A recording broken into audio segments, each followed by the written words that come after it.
చూస్తున్నాను నీ దండ పెడితే ఏం లేదు ఈమె మాట్లాడితే ఆన కొట్టి గెలిచినట్టే ఉంటుంది. మరి చిన్న సన్నది ఏం కాదు, పిసిసి ప్రధాన కార్యదర్శి బొజ్జ సంధ్యారెడ్డి ఓ తల్లి మాట్లాడితే కానీ జర నిప్పుల మాన మాత్రం గురిపియకు తల్లి.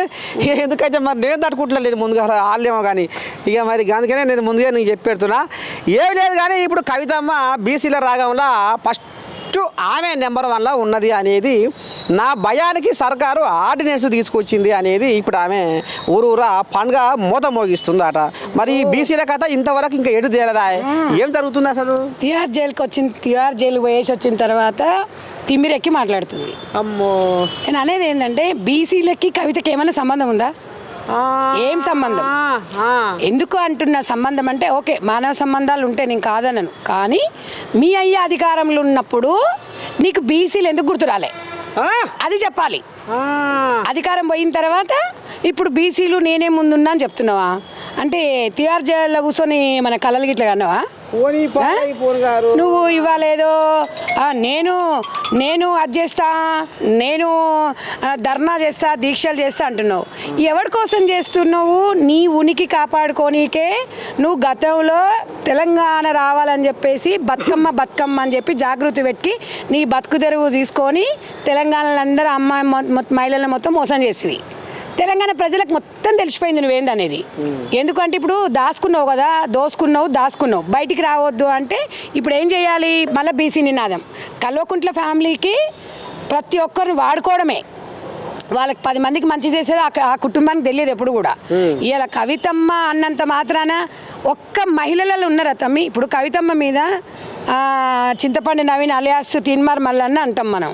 ఆయన మాట్లాడినప్పుడు సరే, ఒక మహిళని మాట్లాడినప్పుడు మనం ఎవరమైనా అది మాట్లాడొద్దని చెప్తాం, అది ఇష్యూ కాదు, ఒక డిఫరెంట్ ఇష్యూ. బట్ ఈరోజు నీకు అట్లా జరిగిందని చెప్పి ఈవెన్ మీ అమ్మ కూడా ఖండించలే, మీ వదిన కూడా ఖండించలే. మీ బీఆర్ఎస్ పార్టీలో నువ్వు ఇప్పటికి ఇంకా ఎమ్మెల్సీవే కదా, మరి నువ్వు మీ ఎమ్మెల్సీ మా కవితమ్మ ఇట్లా అని చెప్పేసి ఎవరన్నా వచ్చి నీకు సపోర్ట్ చేసిండ్రా? ఇప్పుడు మేము బీసీ నినాదం అని చెప్పి 42% అంటే ఈమె డాన్స్లు వేస్తుంది. ఈమె పార్టీ ఏంది, ఈమె స్టాండ్ ఏంది? జాగృతి అంటుంది. ఎవరికి జాగృతి అని చేసినావు నువ్వు? ఏ జాగృతి పిల్లలకు నువ్వు న్యాయం చేసినావు? మరి ఇప్పుడు ఆమె 4 తారీఖు 5 తారీఖు 6 తారీఖు 72 గంటలు నిరాహార దీక్ష చేస్తా, బుగ్గి పచ్చి మంచినీళ్ళు కూడా ముట్టను, ఎంతవరకైనా పురేస్తే బీసీలకు 42% రిజర్వేషన్ చట్టబద్ధంగా ఇవ్వాలనేది ఆమె. జాగృతి నుంచి చేస్తుందట్నా బీఆర్ఎస్ నుంచి చేస్తుందా? జాగృతి నుంచి చేస్తుంది అన్నప్పుడు బీఆర్ఎస్కి రాజీనామా చేసి జాగృతి కాండ వేసుకొని వచ్చి బీసీల పక్షాన కొట్లాడాలా? అంతే కదా తాత. ఇది నువ్వు మళ్ళీ ఏంది ప్రజల సింపతి పొందాలి, మహిళలను మళ్ళీ ఏదో చేయాలి, వాళ్ళని మబ్బ పెట్టాలి. తిహార్ జైలుకు పోయేసి వచ్చిన తర్వాత ఆమెకు ఎట్లయిపోయిందంటే మరి వ్యూహ రచన మొత్తం అక్కడనే ఉండి రచించిందేమో. ఎందుకంటే తెలంగాణ ఇంకేం లేదు కదా, సెంటిమెంట్స్ లేవు.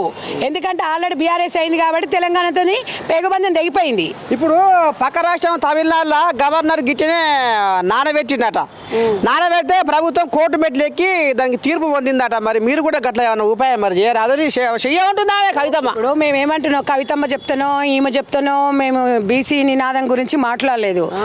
మన రాహుల్ గాంధీ గారు భారత్ జోడో యాత్రలో భాగంగానే బీసీ మనకెక్కడ ఏ రాష్ట్రంలో కాంగ్రెస్ పార్టీ వచ్చినా బీసీ కులగణన జరగాలని, దేశం అంతా జరగాలని కోరుకుంటున్నాం. జాతీయ పార్టీ కాంగ్రెస్ పార్టీ ప్రతి ఒక్కరిని, బీజేపీ ఏమో దీన్ని అడ్డం పెట్టుకొని 30% ముస్లింలకు ఇస్తుంది అందుకని చెప్పేసి వాళ్ళు మాట్లాడుతున్నారు. అంటే 30% ముస్లింలకు ఇస్తే 3% ఇచ్చినా 30% ఇచ్చినా దేశంలో అంతర్భాగం ముస్లిమ్స్ కాదా? అంటే ముస్లిమ్స్ అనేది మనుషులు కారా? వాళ్ళని బతకనియరా? అంటే మీరు ఓటు బ్యాంకు కోసం ముస్లింలను వాడుకుంటారు తప్ప మనిషిలాగా ఎప్పుడు కూడా చూడట్లేదు. అంటే ఇలా కాంగ్రెస్ పార్టీ కులగణన చేసింది కాబట్టి దాన్ని డైవర్ట్ చేయాలని చెప్పి చీప్ పాలిటిక్స్ ఏమో బీఆర్ఎస్ పార్టీ బీజేపీ పార్టీ చేస్తుంది. తెలంగాణ ప్రజలారా మీరు అందరు గమనించండి, మా పని మేము చేసుకుంటూ వెళ్తున్నాం. బీసీలందరూ కూడా ఇప్పుడు ఈ 2 రోజులలో కూడా తెలుస్తుంది, జంతర్ మంతర్ దగ్గర కూడా ఆర్ట్ఫుల్గా వేస్తున్నాం మేము. మేము కవితమ్మ ఏదో ఆమె సెంటిమెంట్ కోసం కవితమ్మ ఏ ఆర్ట్ఫుల్గా చేసినా ఏ మనస్ఫూర్తిగా చేసినా అదంతా ఉత్తదే ధర్నా అనేది ఇప్పుడు తెరపైకి తీసుకొస్తున్నారు బీజేపీ.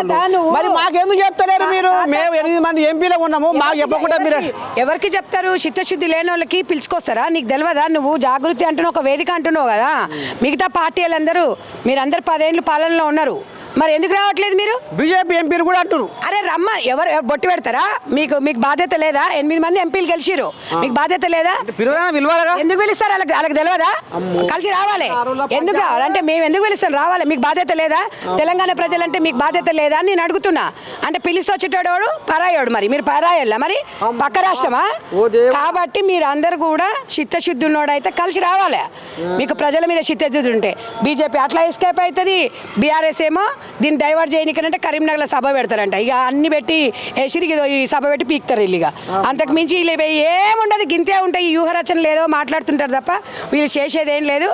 ఇలా ప్రజలకి ప్రజాపాలన నడిచేదే కాంగ్రెస్ పార్టీ. కాంగ్రెస్ పార్టీ ప్రజల కోసమే పనిచేస్తుంది. సీఎం గారు, మంత్రి బృందం చాలా మంచిగా పనిచేస్తుంది. తెలంగాణ ప్రజలు హ్యాపీగా ఉన్నారు, రైతులు కూడా బాగున్నారు.